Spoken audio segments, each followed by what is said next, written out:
Hey everyone, welcome to Online Help Guide. Today in this video, I'm going to show you how to create QR code for Facebook page. So let's get started.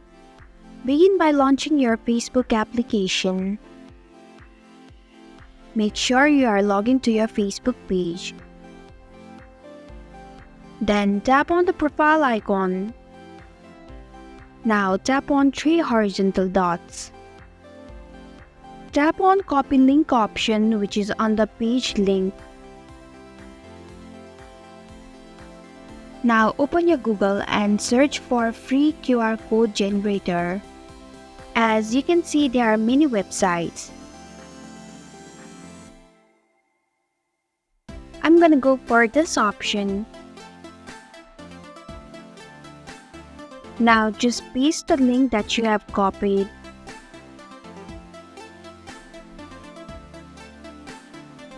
Then scroll down a little and you can see your Facebook QR code.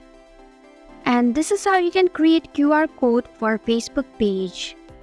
Thanks for watching Online Help Guide. If you like this video, hit the like button and drop a comment with any questions or feedback.